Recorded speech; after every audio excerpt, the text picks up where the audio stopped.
Hi everyone, welcome to another podcast episode of the Art of Radiating Love. If this is your first time here, welcome to the pod. You are very welcome to the podcast, and I really hope you enjoy your stay here.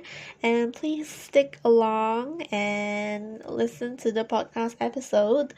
Well, I do kind of guess that there is a reason you are listening to this podcast episode, most likely because of the title, but anyway, I just really wanted to say that even if it's your first time here or if this is not your first time here, I just wanted to tell you that I'm really grateful that you decided to take the time to listen to my pod. I just wanted you to know that it's very meaningful to me, and I'm so grateful you decided to take the time out of your day to listen to my podcast. So, as usual, before we start the podcast app, I just wanted to go through some of my life updates with you guys. So, honestly, this podcast episode is actually 4 days long overdue.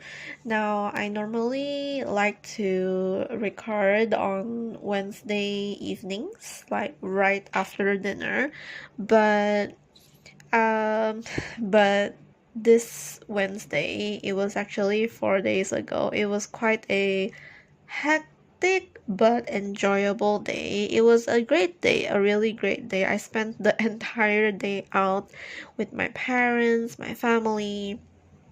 Um, and I'm really grateful to be able to do that. I'm really grateful that I get to spend time with my parents, right? So, and then on that night, we actually went out for dinner. We actually had 3 meals outside because Dad insisted, and I'm really grateful for him. And then during the time when I'm supposed to record a podcast episode, he actually asked all of us to head out for dinner. So obviously I couldn't say no, right? I love trying out new food places. I love spending time with my family. And recently I have been really trying to not be rigid with my routine, with my schedule. I feel like every day I'm just in my go mode, and it's and it's just me radiating my masculine energy. I'm trying to be a flexible person. Now, it's not to say that I want to ditch all of my to-dos in a day. Obviously, I want to do what I told myself I was going to do when I was going to do it. But at the same time, I don't really want to force myself to do it at this time. Like, if I don't do it, I will feel terrible. And obviously, this is me. Like, when I said I was going to do a certain thing, but I don't do it at the time that I said I would feel very miserable, because there are so many pockets. I wouldn't say it's many, but we have obligations, we have things to do, and it's only so few pockets of time that we have during the day. It's like, when you are doing a workout, you don't do it anytime you feel like doing. That's like just relying on motivation to get your workout done. Normally, people just stick to a workout routine every day. Like, for example, okay, I wake up at 7, I'm going to work out, so I'm going to work out 5 days a week at 7 a.m. So like they will stick to a time. The reason is because if you decided to push it to any time you like. So like maybe sometimes you do it at 9 a.m., sometimes you do it at 11, sometimes you do it at night, sometimes you just end up not doing it at all.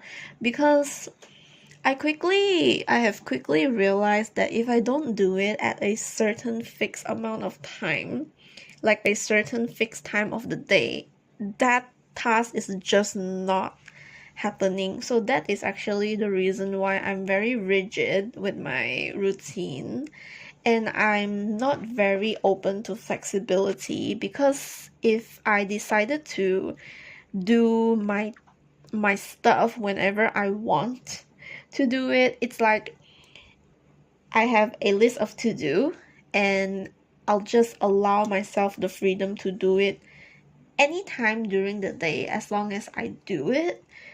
That is very hard for me, because if I do that, if I allow myself that kind of flexibility, things just don't get done. That's why I'm the kind of person who's really into planning. I like doing work at a certain amount of time just so that I know, oh, if I do it at this time, the same time, every time, doesn't matter what time, but the same time, I know that it's going to happen. I know that it's going to get done. I know the thing is going to get done, and I will feel proud of myself. So that's also something that I'm trying to navigate through, trying to improve on. So yeah, that is why that's also one of the reasons why I did not.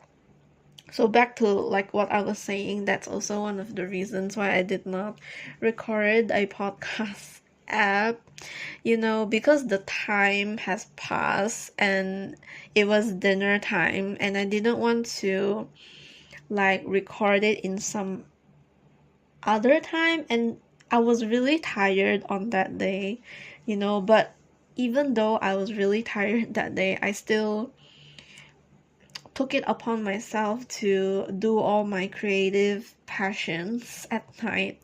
I kind of, burned the midnight oil just to get my creative passions done, you know?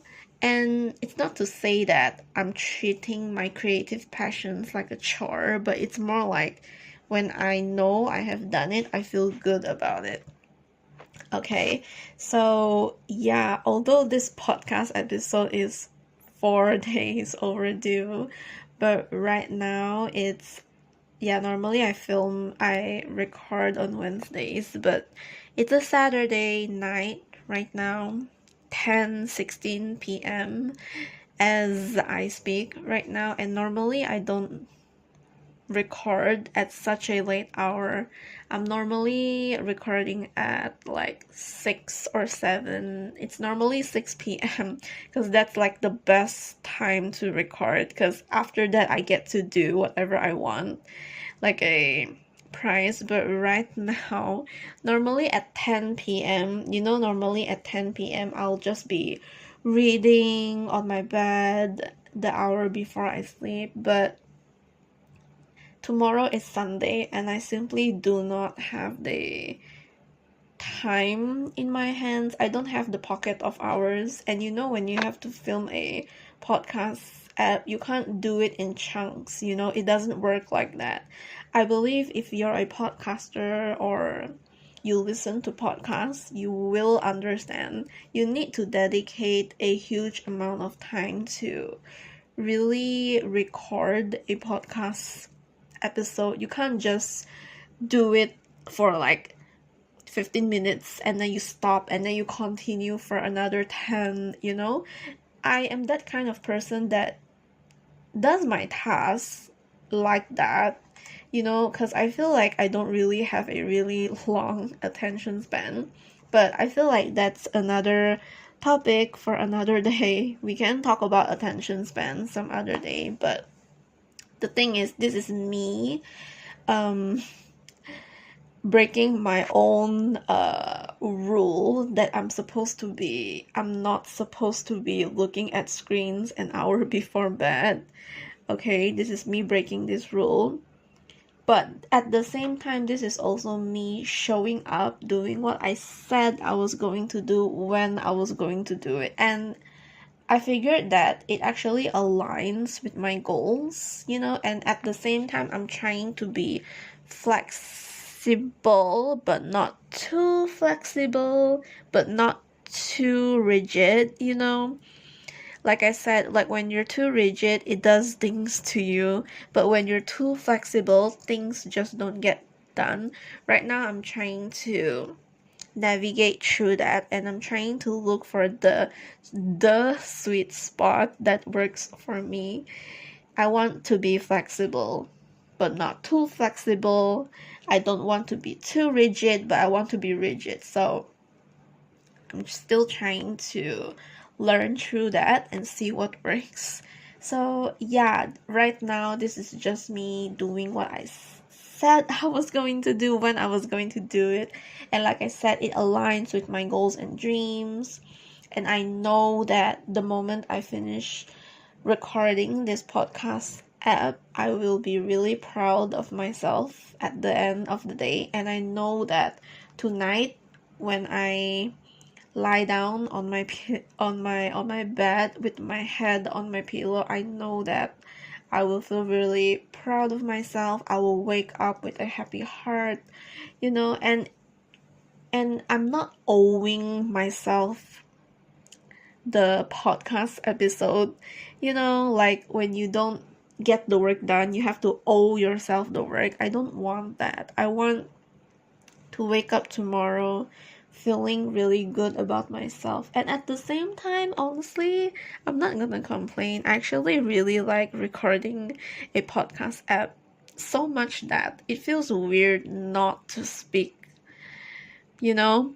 Not it feels weird not to have recorded a podcast. So here I am recording a podcast at 10 right now. It's 10:20 p.m. and I'm not on my bed reading, which I should be, but because this aligns with everything that I love, I believe in, and this is also me staying true to myself. And this is me showing up for my podcast, for you, for the listeners. And it takes me closer towards my dreams. I'm recording a podcast right now, and I'm feeling really good about it. Okay, so that's an update. And another update is this is something that I truly did not expect to happen. I wanted to bring up the fact that manifestation is very much real. Now, I am a self-development consumer. I consume a lot of these kind of content when it comes to personal development, things like spirituality, manifestation, being the best version of yourself, being a Sigma female, being a high value woman, setting boundaries, like all of these things. I'm really, really interested in it. I have always wanted to be the kind of person who truly, truly believes in manifestation. Because this topic, manifestation, takes up a lot in the self-development space. It takes up so much of the space that it's hard not to believe it. But at the same time, it's very hard to believe it if you don't actually feel the manifestation, like you don't feel it happening to you. So when something hasn't happened to you, right, it's very hard to believe it. It's like you don't have a reason to believe it. You only believe it when you have a reason to. It's like the part where, so I have recorded a podcast app about lessons I have learned during my solo travels, right? And one of the most prominent lessons I have learned, and it still impacts me, and I'm still shocked by it, is that being spontaneous is one of the greatest things that you can ever do for yourself in your lifetime. And I have never really been a spontaneous person. I'm a planner true and true. The idea of being spontaneous just gives me the chills. It makes me break out in sweats. I cannot be spontaneous. I have to plan everything from A to Z. That's how meticulous I am. And it's a good thing. It's a good thing. But I also don't want to be the kind of person who plans so much that should something doesn't happen, I would be really disappointed in myself. And that was me. That was me. But this solo trip changed me. Okay, right now, I truly embrace spontaneity because of that trip. Because I allowed myself space to be a little bit spontaneous during the solo trip, because there were things that did not go to plan, and because I'm an all or nothing girly, because things did not go to plan, I ended up allowing myself, opening up a little bit of space to be a little bit spontaneous. And little do you know, me being a little bit spontaneous actually me being a little bit spontaneous actually made me go back to my Airbnb every night to make space for spontaneity during my entire trip. Like, how crazy is that? I have been planning my itinerary for over 6 months. I don't think it's even 6 months. I think it's probably 7 months. I have been so meticulous. Like, this has to happen, this has to happen. Like, I don't even let my itinerary breathe. Like, everything is packed to the brim. It must happen. Obviously, when the first time, like the first day, uh, the first day of that trip, upon reaching that city, of course, there were things that were way beyond my control. I planned an outdoor activity, but obviously it did not happen because of the rain. And obviously, I can't control the rain, right? I mean, right. So there's no reason to be disappointed at that. And ever since that happened, I went back to my Airbnb every night just so that I can be spontaneous. And right now I embrace being spontaneous so much. So that's the thing. So like I said, back to the manifestation thing, something that hasn't happened to you, let's say for example, if you don't find the joy in being spontaneous, if it's like if you haven't ever tried finding joy from being spontaneous, you wouldn't be able to truly believe that being spontaneous is actually a real thing that truly gives you the best experience of a lifetime.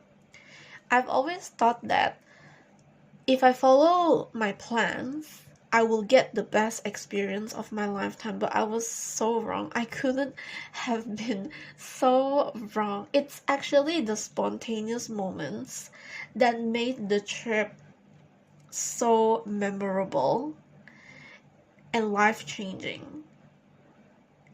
So it's the same like this manifestation. It's like if something hasn't happened to you and you have no reason to believe it, you wouldn't think it's real. So yeah, that's just one example for that. So back to the manifestation thing, right? Right now, I truly believe in manifestation. It happened this month.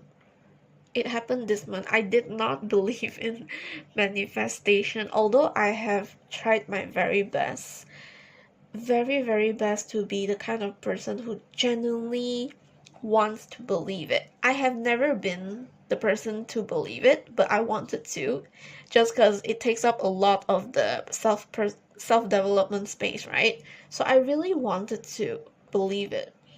It wasn't until this month that I started to really, really believe in manifestation. So honestly, so here's the story of how I started believing in manifestation. I actually have a habit of keeping a journal. So every day when the day ends, when the day is about to end, I would write a reflection. So I would write like my small wins, my reflections, some journal prompts that I really want to write about. And then I will also add in like a manifestation exercise. So I have like a page dedicated to everything that I really wanted to manifest into my life. But I have also read some, I'm not sure if I read or watched it, but it's a really famous thing where you can't just manifest something, you also have to be really grateful for what you already have that is related to the manifestation itself.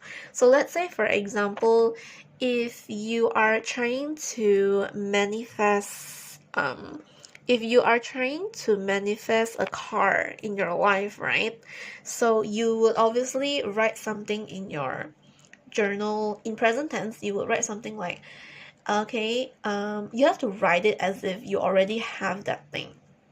So you would say something like, I own a red sedan, right? Okay, and then you have to genuinely believe that you already have it, right?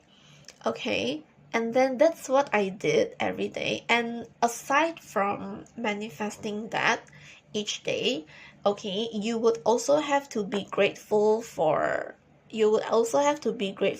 something that is related to that thing that you're manifesting about. Like right now, you may not have the red sedan you always wanted, but you have a car to use, even though it's not your dream car. Okay, you are grateful for the car you currently have. You are grateful for being able to pump petrol into your car, being able to afford that, right? You are grateful for having family members that know so much about cars that it eases your worries about the process of buying a car. You know, you are so grateful to be living near a car maintenance garage who who who your parents are friends with, so you don't have to pay so much for car maintenance. Like these are all things that you can be grateful for while you're trying to manifest the thing you want, you know.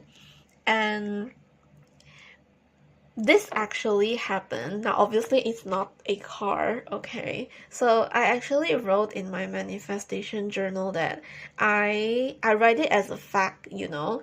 I write there like I travel twice a year, but I actually only travel once a year, this year. And then because every day I read that manifestation, I travel twice a year, it actually happened. Okay, the manifestation itself manifested. And then I honestly did not expect it, but obviously I'm really grateful for it at the same time. So manifestation is very much real. And other than journaling, I keep telling my loved ones that I really, really wanted to go back to that city just because I love it so much. And because I say it quite often, I would say. Even my dad was like, you see, you have always been saying that you wanted to go back, and now your dreams are really coming true. So manifestation is real.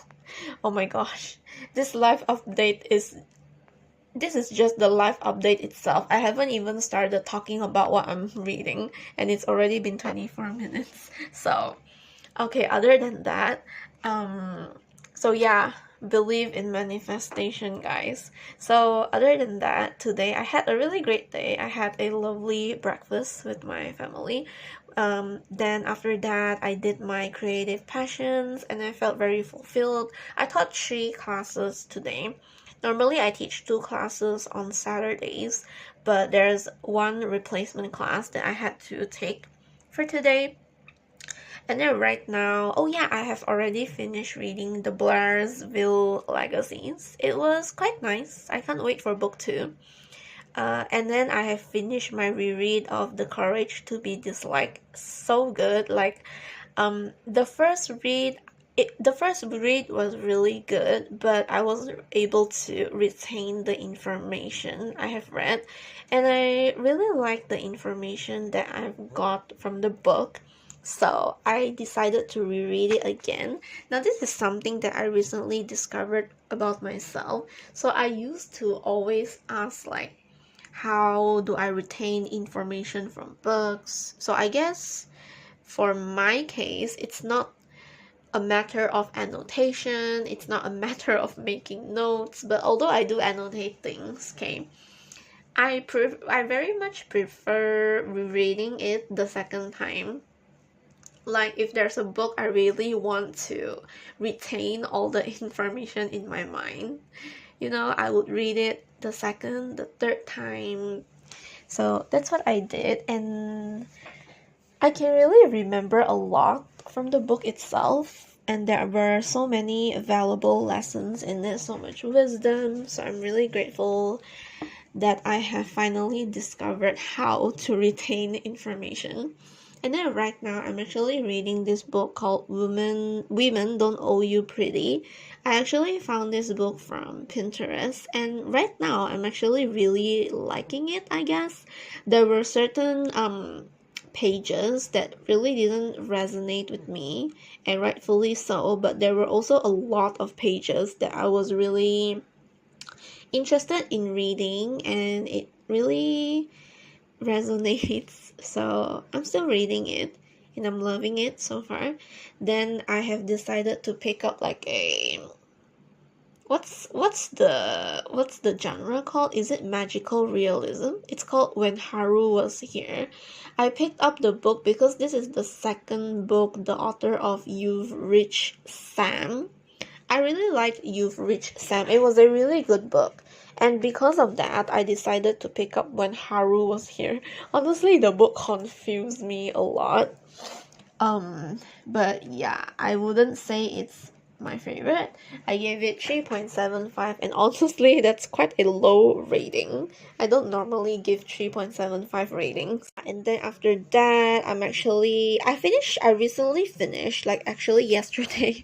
Wait, no, was it yesterday or today? I finished reading Play Along by Liz Tomford. Oh my gosh, the Windy City series is just so good. I can't wait for the next book. I heard there's a next book. And right now I'm just still reading Women Don't Owe You Pretty. That one I haven't finished it. And I'm hoping to start Anna Huang's The Striker, and it's her first sports romance, so I'm really excited for that. And things I'm loving. Oh my gosh, I feel like I can talk about this forever. So some things I'm loving. I'm really loving itinerary planning. I have never planned an itinerary where I'm not the I'm not on my like solo itinerary. Right now I have to think about my parents, like I have to take into consideration the things they want to do, places they want to go, food they want to try. So it's an interesting experience. It's quite fun actually. Um, and then I'm also loving making my vision board for 2025. Now, hey, I know that it's still October, but I'm a planner true and true. I like to be very prepared because I feel like November and December is gonna be hella hectic. So I don't want to compromise on my vision board just because it's gonna be something that I'll be seeing every day. for the next year. So it has to be of the highest quality, made with love and heart, you know. So actually, I have finished the vision board. Honestly, when I made the vision board, right, I did not expect to finish it within like 30 minutes. I was so excited in making it. I thought that it would take me a whole month. Like today, I'll work on it for 15 minutes, then the next week, I'll do another 30 minutes. Like, I thought it would be like a whole, like, I thought it would take a whole village to make a vision board. Because at least that's how it felt for last year's. But this year's vision board, I'm really loving the vision board I've made. I can't wait to have it printed out and framed because all those goals are coming soon, are coming true by the end of next year. So that's exciting. And then I'm loving food. So I have been really blessed with a lot of food lately, in courtesy of my dad. Um, so that's interesting. And then, well, that also means that I have to keep working out just so that I won't feel bad for eating a lot. You know, speaking of food, right? I used to feel, I guess I still do. I feel bad for overeating. But then I've realized that starving myself is not very self-loving. And I feel like the most self-loving thing I could do for myself is to let myself eat, you know? Food is supposed to be memorable, giving you memories. It's not supposed to be something that you're trying to avoid. That's unhealthy. So that's also something that I'm trying to work on. I want to look at food as if it's like it gives memories rather than making an enemy of it. And oh my gosh, this is one thing that I'm really loving. I'm loving the hair extensions I've bought. I bought like, okay, here's the thing. I actually bought the hair extension. So they actually reach like my waist. I actually bought them with the intention of wearing it often just because I really like long hair.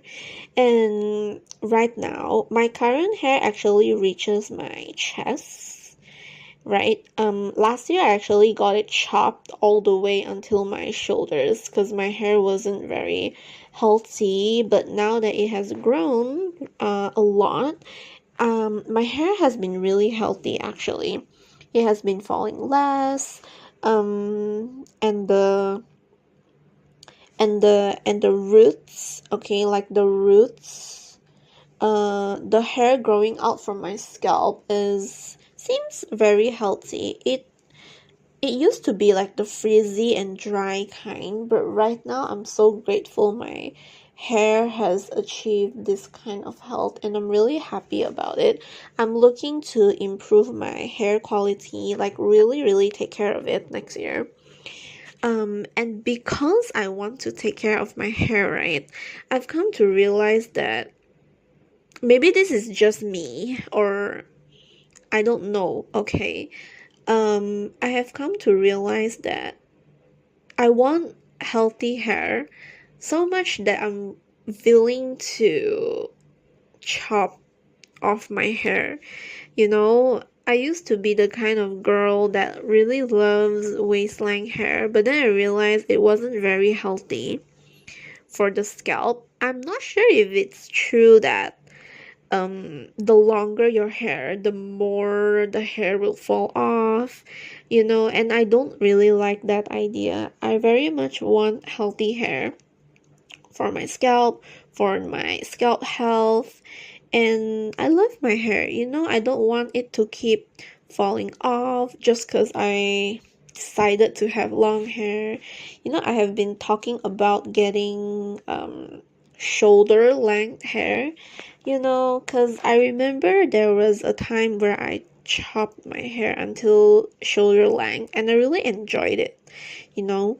And right now, I don't think I'm gonna do it, but if I do, I don't feel like I would regret it, you know. Speaking of hair extensions, I love long hair.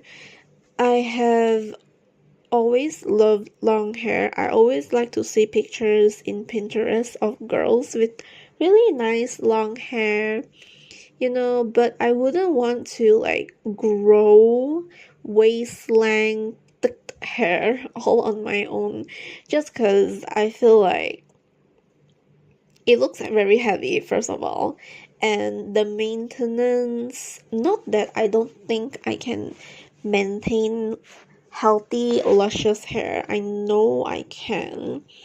It's just that I feel like it's much healthier to be willing to detach, like even from hair. Hair grows, like I would really much rather have shorter but healthier hair than having long and unhealthy hair. So I feel like even if I chop my hair off tomorrow, I am okay with it because I have hair extensions. I really love my hair extensions. Like, I have been taking some mirror selfies of myself and trying out outfits with the hair extensions that I've got. I really love them, but I'm not sure about wearing the extensions while I go out. Just because I live in a country that is sunny 24/7, like it like tropical vibes, and I sweat, and my mom kind of mentioned that, girl, it's gonna be so hot if you put on hair extensions, and I don't think you will like sweaty scalp with hair extensions on. It wouldn't be fun. So we'll see. It would be cool if I could go to like a colder place with my hair extensions on. So, yeah. Then what I'm grateful for, I'm actually really grateful for the person that how do I phrase it? I'm grateful for the person I used to actively choose to become, because she is now the person I have created, who is the person I am today. So as of right now, I'm still actively choosing the person I can't wait to become to. Like, the goal is always to be your highest, best, most loving self, right? And I feel like everyone should heal. Everybody should really like take the time to work on themselves.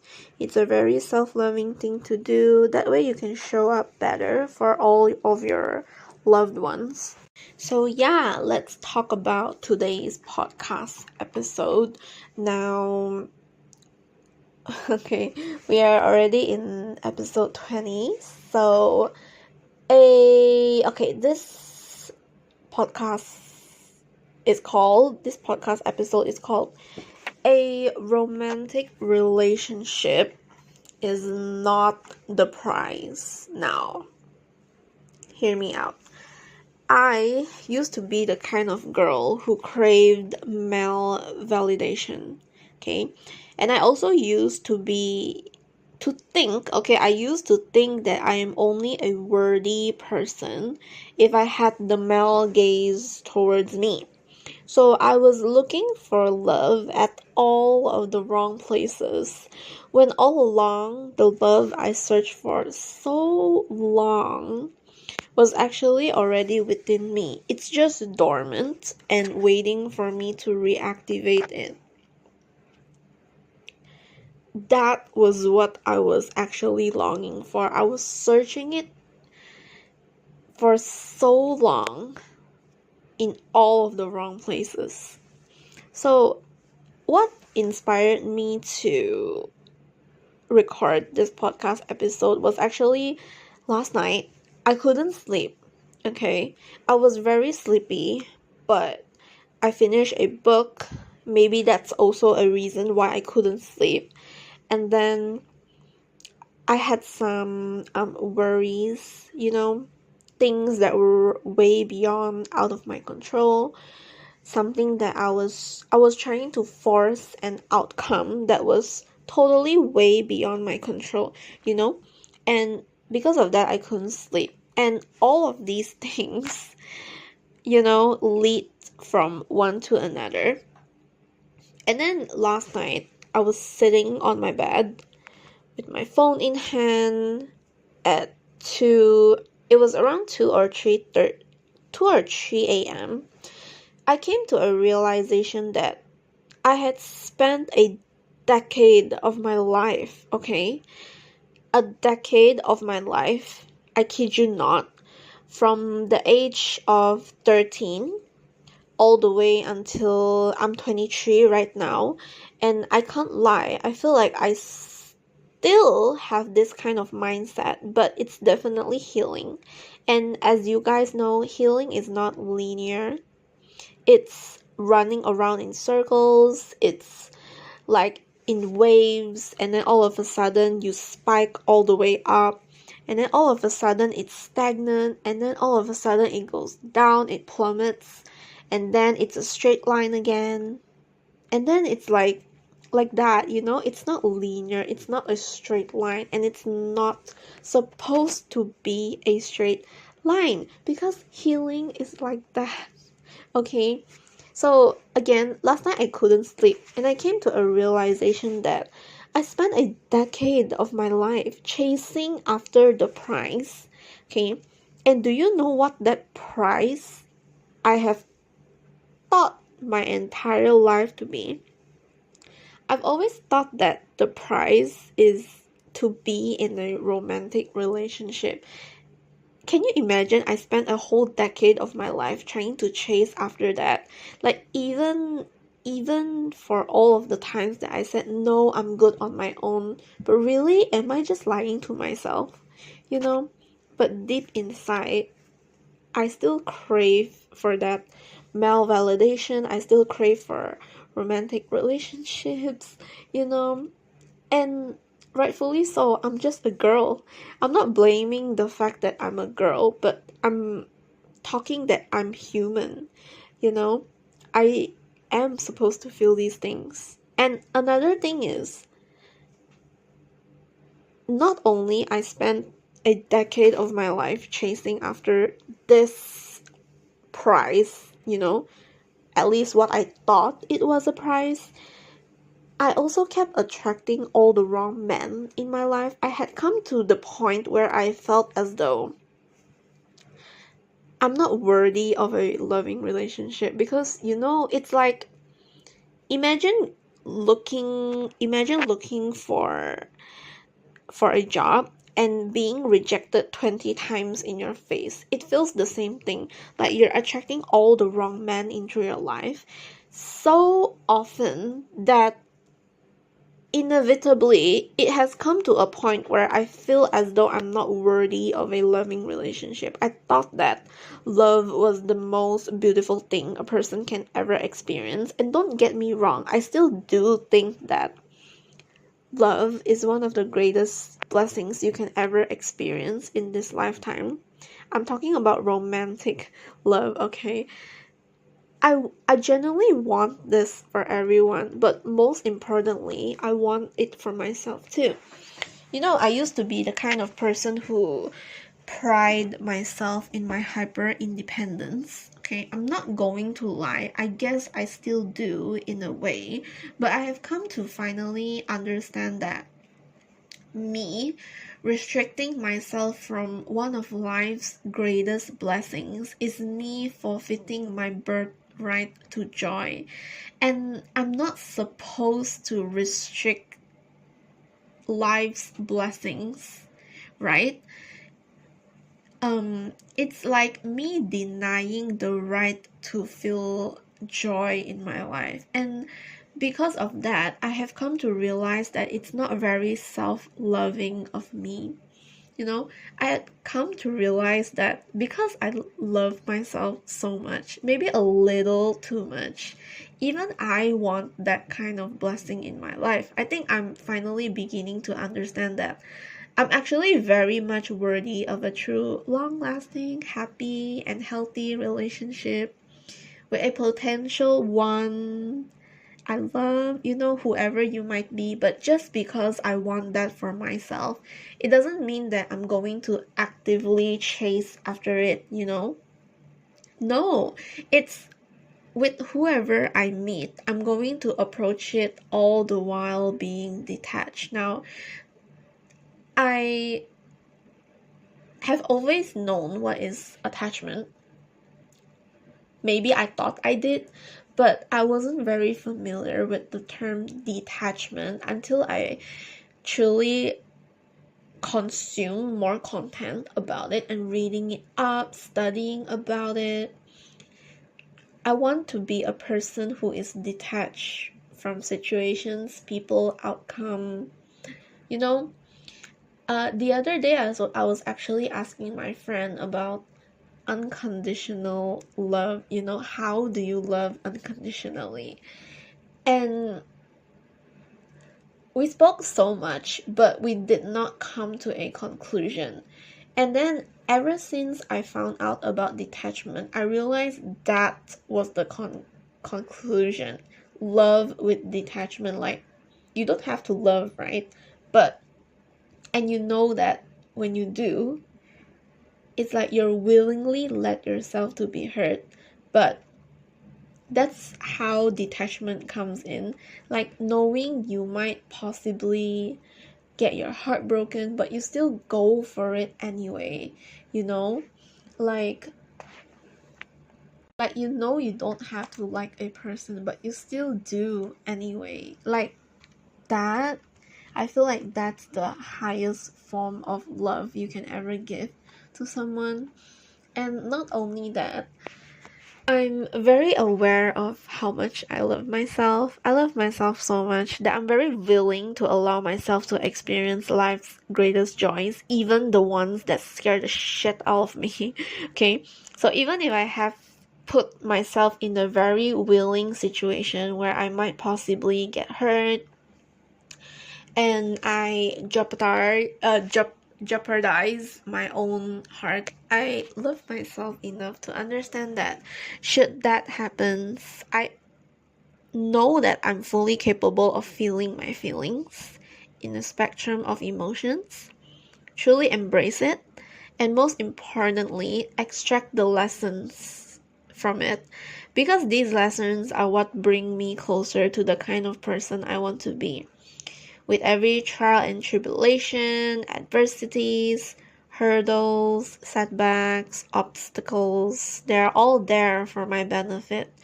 Going back to the past where I love myself so much that I'm willing to let myself feel romantic love. Now, make no mistake that I'm not doing this for any form of male validation, okay? No.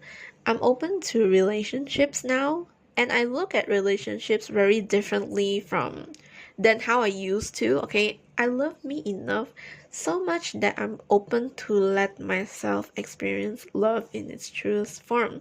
So, although my view in romantic relationships are healthier than it used to be, I'm also very aware enough that I'm no longer going to live and breathe romantic love as if my life depended it.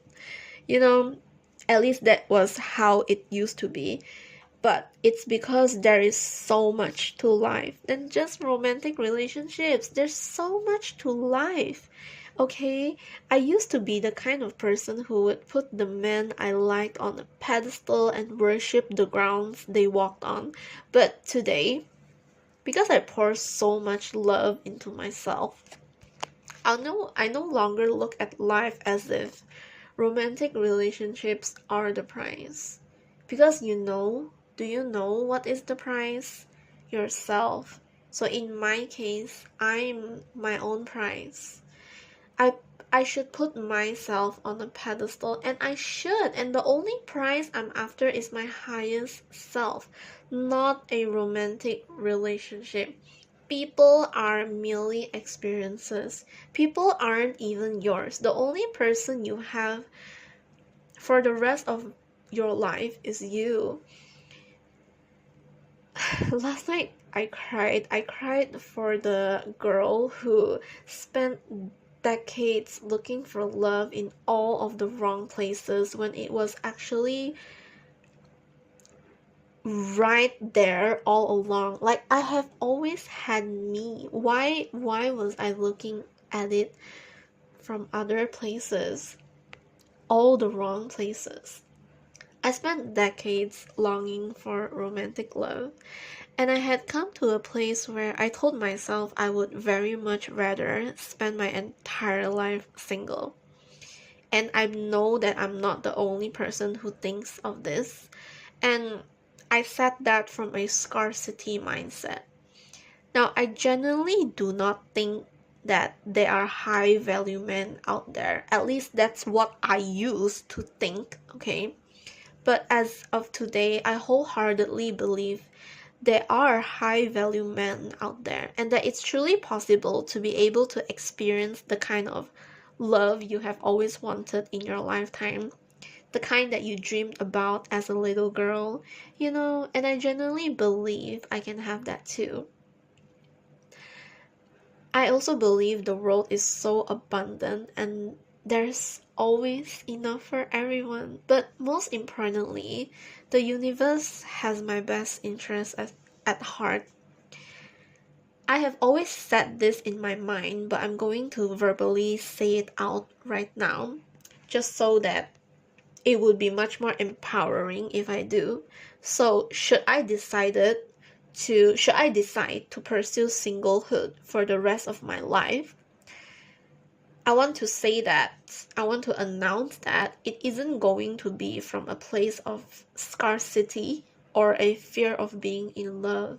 No, it's not because of the trauma, it's not because of that 1 decade of my life that I dedicated to seeking for male validation. No, that's not the reason if I want to pursue singlehood. But it isn't going to be because I let all my past heartbreaks dictate and rule my future life, so far as to resulting in my singlehood. No, but here's the thing. Should I stay in my single girlhood? It's because I chose this lifestyle for myself and because I genuinely know what's best for me, and it aligns with all of my goals and dreams. It aligns with my mind, my heart, my emotions, my person. But the most important aspect of all is that it aligns with my true self. There is no way I would ever want to live in a world where I am not my most authentic self, and that is still something that I'm still working towards. I have always wanted to be my true self, and in a way, I believe I'm still healing with that. I cannot say that I'm 100% authentic when I'm talking to people or whatever I do, just because that is human. I'm still learning to heal, peeling all my layers, letting myself be vulnerable. It's all part of the journey, and I feel compassionate for myself and proud of myself for that. Another thing that I wanted to mention is love is beautiful, both romantic and self-love, and everyone deserves to experience both, especially me, you know? So, should I experience only one or both for the rest of my life? I want to make it really clear that I'm totally in peace with that. Even if I spend my entire life self-loving, I would be in peace with that. Or if I spend my entire life with both romantic and self-love, I would still be in peace with that too. Okay? So, because at the end of the day, I've come to realize that it doesn't matter what I choose, I will always still have me at the end of the day. And that makes everything okay and complete, regardless if I'm in a relationship or if I spend my life in singlehood. For so long, I was immersed in the idea that love was something external to be obtained, a prize to be won, but now I see that love is an experience, a gift we're meant to share, but not one to chase relentlessly. I also understand now that any relationship that comes into my life is only an addition to the love that I already have within me. It's not there to complete me or make me whole because I am already complete and whole all on my own. This realization really brings me peace and a renewed sense of freedom because regardless of who walks in or out of my life, I'm here and I'm enough. I always have me at the end of the day, and that is always going to be enough. So, as I shift this perspective, I can feel a profound sense of clarity in every area of my life now. I'm letting go of expectations, releasing the need to control outcomes, surrendering to what the universe has in store for me because I genuinely believe that the universe has always got my back. Everything that happens for me, the good and the bad. I trust that whatever is meant for me will come and find me without force, even if I least expected it, and what isn't will naturally fall away. So, clearing space for something better suited for my journey. So, in this state, I'm no longer approaching love as something I need, but rather as something I'm open to without conditions or desperate attachment. I want to Generally, I want to experience love in a way that honors the person I have become with respect, mutuality, and care. So, the kind of love that aligns with my values and allows me to remain true to myself. So, this time I'm choosing love not because I feel I have to, but because I want to, with no strings attached. No ultimatums, just a gentle openness to what could be. So I realize now that I have choices in every part of my life, and that extends to my love life. If I choose to remain single, it won't be out of fear or past hurts, but because it genuinely aligns with my growth, fulfills me in ways that feel genuine, and peaceful, and me being in my most authentic self. So whatever I choose it out of authenticity.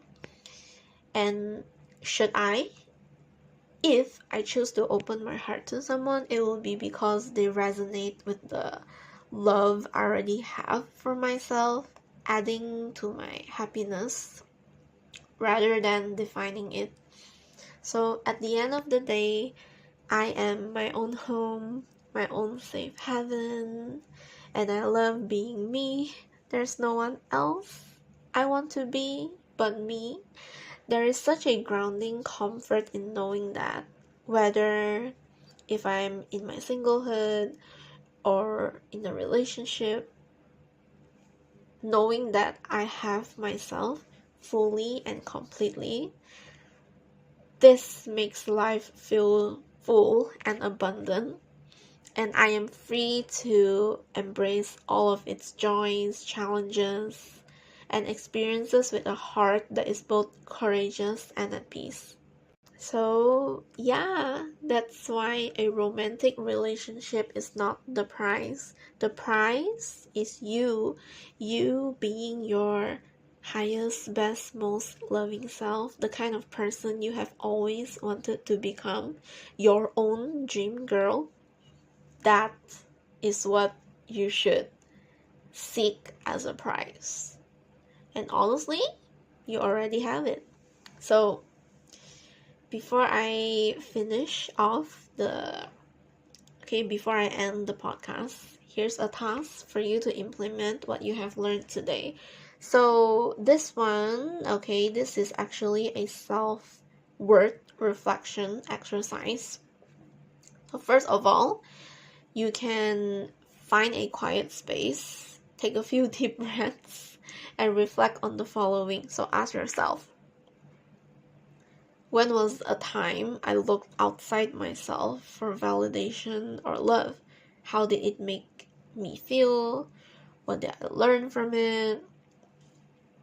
Second, write a letter to you. So write a short, honest letter to yourself. Acknowledge the ways you have sought validation in the past, and then write affirmations of self-worth like, I am whole as I am.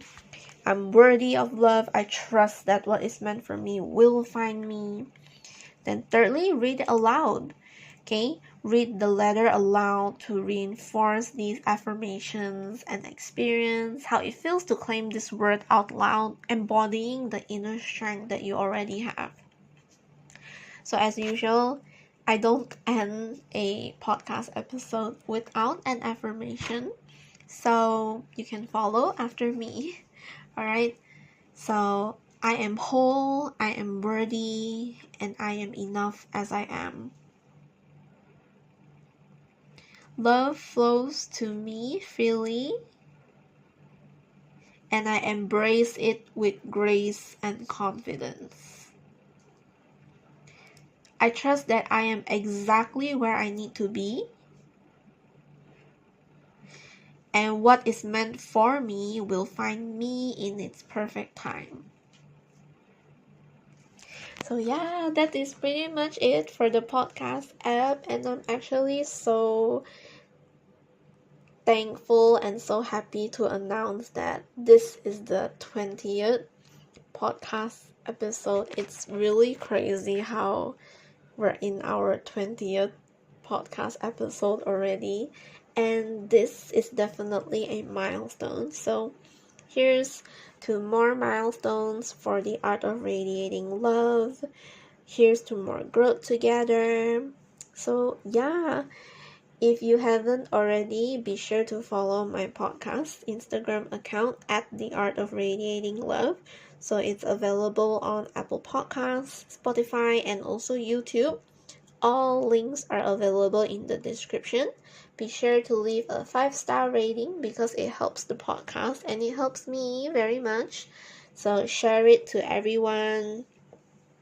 Screenshot it, send a link, send an email, do whatever you can to share this podcast episode if you feel like it would help someone you love. Maybe someone would understand this topic, or maybe someone would resonate with it. Share it, okay? And as usual, here's a reminder from me. So put yourself first, take care of yourself, love yourself, and always radiate love. So again, just like every episode, I'm so grateful you are here. Thank you, and I'll see you in the next podcast episode. Bye. Sending you kisses, love, blessings, and abundance, and all the great things in life.